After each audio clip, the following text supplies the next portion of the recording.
What's going on, everybody? Welcome back to the IW Sideline Scoop with your host with the most.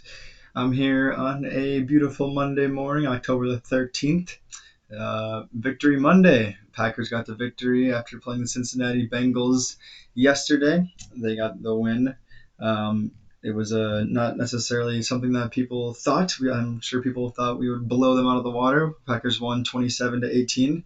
But a win's a win in this NFL league. It's hard to win, and even though Joe Flacco was only there for about 3 days, I don't know. We held them in check for the most part. 18 points is more than you probably expect, and Packers like to not be put on the gas and foot on the throat type of team. Apparently, they try to preach that, but hey, through two quarters, they held Cincinnati to 0 points, and then it was 11 in the fourth quarter. Um, and I believe through first 5 games, the Packers' first half defense has been held teams a total of 20 points, and I think it's been 80 in the second half. So not great. I don't know. We're starting the games very strong, very fast, but overall, a win's a win. We'll take it. And the offense, I think, played pretty good. So let's talk about the bad things here. Actually, you know what? Let's start good. I want to start with the good talk here. Jordan Love. Gotta mention the bad a little bit. The first drive, he did have an interception after starting really good. They were marching the ball down the field, and then on a third down, Jordan Love scrambled out and tried to do a little bit too much, and probably should have thrown the ball away, taken the field goal at that point. But yeah, he scrambled through the ball and on the run got tipped around and intercepted. So that's kind of something we've seen from Jordan Love a few times, where it's just like he's trying to make a play. Can't really fault a guy for trying to make a play, but you gotta live for another down. But coming after that interception, Jordan Love was actually passing, was 17 for 22, 206 yards, and then he threw another touchdown. Um, that was I don't think that was for the rest of the game, but that was his stats for right after that for a short while. So that's a big thing that I like to emphasize on Jordan Love.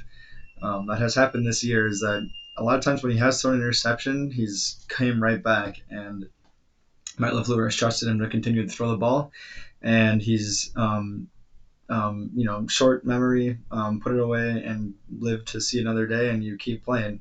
So hopefully, like we've seen the couple playoff games, he's kind of thrown some dumb interceptions in the end. So that's of course the time you don't want to see that. You want to clean it up, but so far, he's made those mistakes early in games a few times this year, which, every quarterback has. Every quarterback really has. That's what Matt LaFleur was saying. I'm telling a quarterback that hasn't made a mistake like that this year. It's been a weird-ass year. But after that, Jordan Love completely came back. And like I said, 17 for 22, 206 yards and a touchdown for like that for the most of the game. So that's a big thing. How can you respond? And that's a huge deal responding like that. So how good other way to respond is running the ball. Josh Jacobs, truly, this was his best day for the Packers this year so far. He had 18 carries for 93 yards, and I think 5 catches for 50 yards, I believe. He had an insane day. 2 touchdowns running, both kind of shorter yardage. One from the 20-yard line where he just ran straight to the middle of the hole. I believe he said he thought he could fall down, get right back up, and still score on that play. The blocking was incredible, which we have not heard a lot of from the Packers this year. But I will say, I think I mentioned in my recap of the Cowboys game, offensive line has started slow and honestly pathetically horrible and shit, referring back to that Cleveland Browns game specifically, where they couldn't do anything. But rebounding in the second half, kind of similar to Jordan Love. Second half of the Cowboys game and the majority of this game, the run blocking was excellent. So I don't know. It seems like they're getting it together. It's been a slow process, but we're getting it together, especially the run game. Yeah, it was a 14-yard rush touchdown, so that was probably his longest on the year so far. The holes just haven't been there for Jacobs. It's hard to run the ball when you have nothing. You're running into walls every single play. So hard to blame Jacobs. Some people were claiming that he sucks and he's bad and he's overpaid. And if you're one of those people, I'm sorry, but you're wrong. Josh Jacobs is I want to say, heart and soul of the offense. Truly, when he's running the ball, we're hard to stop. That's honestly our recipe. We can win games if it's all on Jordan Love's back, but we have Jacobs for a reason, and that's our offense is dialed around him. So obviously when it's you got to hope to stay up in games or stay close in games because when you're down, it's hard to keep running the ball and whatnot. So Josh Jacobs, fantastic game. Also, Matthew Golden. Give a shout out to Matthew freaking Golden, our rookie first round pick out of Texas. He's got a few catches here and there. Punt return, you maybe saw him in the Cowboys game get blown up. Kind of made some questionable decisions here and there. But this dude, he only had 3 catches today, yesterday actually for the Packers, but 86 yards. He also got 2 carries. They're kind of using him in those gadget run plays, and he got 16 yards out of it. But 3 catches for 86 yards and a long of 35 yards. Impressive for the rookie. And you saw at the very end on third down, Jordan Love scrambled and found Matthew Golden deep. And then one of his other catches, Jordan Love chucked it deep on the left sideline, and it was a beautiful over the shoulder. Golden tapped his toes. I believe that was a third down as well. Um, Golden is slowly turning into our number one guy. Dobbs has been Love's go-to in short yardage situations.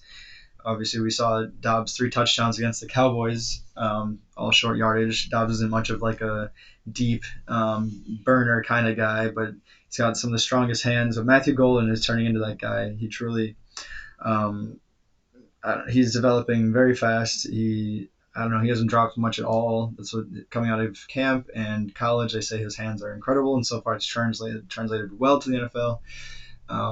Yeah, it's kind of just I don't know. One thing, our punt return game, like I said, he's been back there and not looking so great. We have Romeo Dobbs back there, our other number one receiver. It's hard to say who's the number one, but other kind of top dog like that, like 2 of our top receivers right now returning punts, and neither look so great. Like that's how desperate we are in the punt return situation.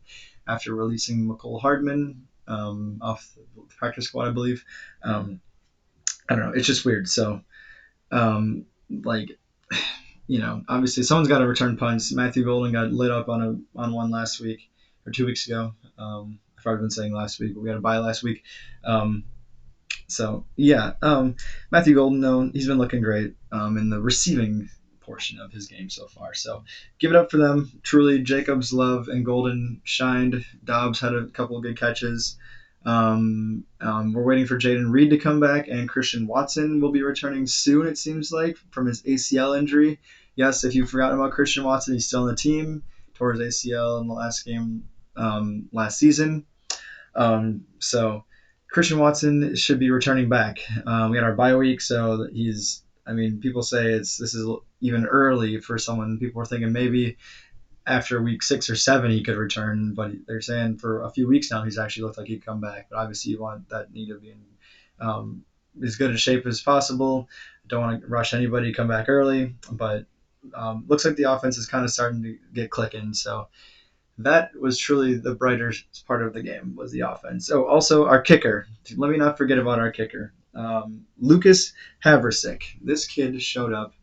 Brandon McManus hurt his thigh or his, quad basically in practice, I believe, within the last week. Matt LaFleur and him kind of jokingly going back and forth with the media. How Matt LaFleur said it's serious. McManus said, I never said it's serious. Matt LaFleur has weird words. And then LaFleur's joking in with the conference. It was kind of funny, but also weirdly tense. I don't know. But ended up McManus sits for the game, and Lucas Haversick, who has been on a few teams in the last year or so, like basically someone that's an injury replacement, been signed off the streets just like here. But give a shout out to this kid. 2 field goals for us today. Really helped out. A 43-yarder in the second quarter. Yeah, I mean, the kid just coming off a few days' notice. I mean, along with Joe Flacco, too. You got to give him credit, too. But kicker, obviously, a little bit easier than quarterback. But, yeah, he got a game ball from Matt LaFleur. So these were truly the bright spots of the team. The bad parts today we got to at least touch on. I mean, I don't know. To me, you win a football game, it's good. Obviously, it's not going to be pretty every time. People wanted to blow out Joe Flacco and these Bengals because with blanking on the old Bengals quarterback before Joe Flacco. I'm blanking on this kid's name right now, but with him, the Bengals have looked like total dog shit recently. But Joe Flacco comes in and they scored a little bit. You got to give Jamar Chase and T Higgins are two of some of the best receivers in the game. Jamar Chase probably is the best receiver in the game outside of Justin Jefferson, but maybe it's Puka Nakua now, honestly. But that's like the top two or three guys right there. Um, and the last Bengals quarterback, I don't know why I'm blanking on his name so hard right now, but he just did so bad. Like in the past, he did okay, but they just had to do something better. So Joe Flacco is a veteran. He knows what he's doing. Obviously, he's very smart. He came in 3-4 days notice, and he was kind of dicing it up a little bit, but it was short throws, of course. They didn't have much option because, well, we're supposed to be getting good pass rush. We finished with one sack. We have two sacks in our last two games, which is honestly unacceptable. Um, it's been not great for the pass rush here recently, but the thing is, teams know that we have a pass rush, so they're getting the throws out very quickly. Um, like I don't know, Dak Prescott, of course, was getting this. They were highlighting it all night long against us how it was like 2-3 seconds, snap, throw immediately. Um, and those are the things that teams have to do against us because obviously if you hold the ball for too long, then you're going to get sacked. But more pressures are to be expected than what is happening right now. And also turnovers are not coming. We only have two turnovers on the year, and one was from Joe Flacco basically throwing up an arm punt before the end of the first half of that game. So two disappointing things so far here. I mean, turnovers sometimes. I don't know. I mean, the Jacksonville Jaguars lead the NFL in turnovers, and that's not a defense you would expect. So I think turnovers, you get lucky a lot of times. Right now, we are getting unlucky, and we're just this. I don't know. We're just not getting them right now. You have to. We're trying to rip the ball out. And I think that's kind of helping the offensive players kind of slip tackles occasionally for us. And people claiming Xavier McKinney has sucked this year, my boy right here, because he doesn't have 10 interceptions already. People are not throwing to his side of the field. I know that's a weird concept to think of, but if you're a good DB, corner or safety, and your name isn't being mentioned, that's usually a good thing. If you don't hear from the guy, it's kind of like offensive linemen. If you don't hear their name, it's usually a good thing. They're doing their job. Xavier McKinney can cover an entire half of the field, if not more. At least he has shown that he can. I haven't seen the film, so I don't know if he's missing things, but I know there hasn't been a lot of deep shots on our defense. Um, I know I kind of mentioned it against the Browns, how maybe he was out of position a little bit. There's maybe a few times I just saw him maybe just in a bad position from what the other defense was giving him. But I don't know. I've heard things like from people saying McKinney and Jacobs right now are not doing what they need to be doing. They're overpaid. But if you're not getting the ball thrown to your half of the field because you can literally roam around and snipe the ball out of literally anywhere, then yeah, you're not going to. People aren't going to throw your way, especially smart quarterbacks like we've been kind of seeing here. So. Um, yeah, the pressure was definitely the number one thing that was disappointing this game. Joe Flacco had 219 yards, 45 attempts, but only 29 completions, but he did have two touchdowns. One to Jamar Chase, that obviously Jamar Chase is very damn good. And then I believe the other one was to his tight end, Gasicki, I do believe. Okay, not 100% sure. But, I mean, Chase Brown, the running back, 9 carries for 42 yards. Honestly, 42 yards off 9 carries isn't horrible, but with 9 carries, I mean, you expect more of that. Obviously, 45 passes for Flacco. We were shutting down the run game to the majority. Jamar Chase had 10 catches, 94 yards, and a touchdown. Arguably the best receiver in the game. So, overall, I think it was a good game for the Green Bay Packers. The pressure thing is the most disappointing, and you'd expect more. Obviously, if we get these sacks, we get these turnovers, this would be the blowout game. And if Jordan Love doesn't have that interception right away, we would have completely annihilated them. But they had 0 points in the first half, so I can't be too upset about that. Obviously, we need to finish games a little bit better. For the offense, just looking at the box score, we had 17 points in the fourth quarter. So, well, the defense might be letting up some points here. The offense is getting on its feet. And if we can lean on Jacobs and Golden continues to develop, get these guys back, the offensive line, most importantly, truly right now, can hold up. and give Jordan Love time and open these holes for Jacobs. Like this is going to be, we can keep this going. Our schedule is fairly favorable. It looked daunting in the beginning, but teams like the Ravens, who are looking like dog shit, um, you know, we're obviously looking like we can beat a team like them. So next week we're playing the Cardinals. Just kind of looking at some of our games in the future here. We're going to Arizona, very beatable. Pittsburgh, honestly, that could be one of our toughest teams here for a little bit. And then Carolina, we're playing the Eagles, obviously very tough.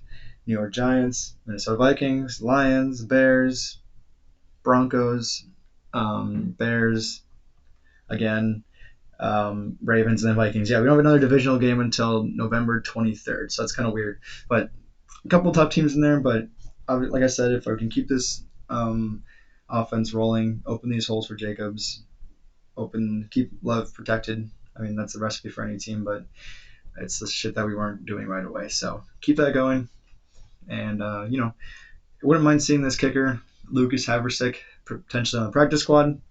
But I'm sure he'll get picked up by somebody. If there's injuries, kickers suck. This has been a weird year. We'll see. That kid, I'm sure, showed enough that he'll be signed by somebody. And if Brandon McManus, obviously he's a little bit older, so that's why I would think maybe he's not necessarily the future. I'm sure he's got another year in him, but this kid is young and looked pretty good. But who knows? I'm sure someone will sign him up. So. And I think just I believe one injury, Lucas Van Ness, he had this only sack of the game, but I believe he limped off the field. I didn't see it from what I heard. He limped off, and I believe that was our truly only main injury of the game. So it's good to get out of these healthy because some of these easy games, you get someone hurt for no reason or I don't know, but it's good to get out of it fairly healthy. Like I said, next week we're playing the Arizona Cardinals in Arizona at 3 o'clock, so it'll be a fun, interesting game. I'm a little bit late on this video here because I got married, y'all. So no predictions, obviously. It was a crazy day, crazy weekend, good time with my friends who celebrated, and had a nice hungover day watching the Packers get a dub over the Bengals. So what could you ask for in a better weekend than that? So thanks, everybody. I'm glad y'all are here. Go Pack Go, and I'll see you in the next one.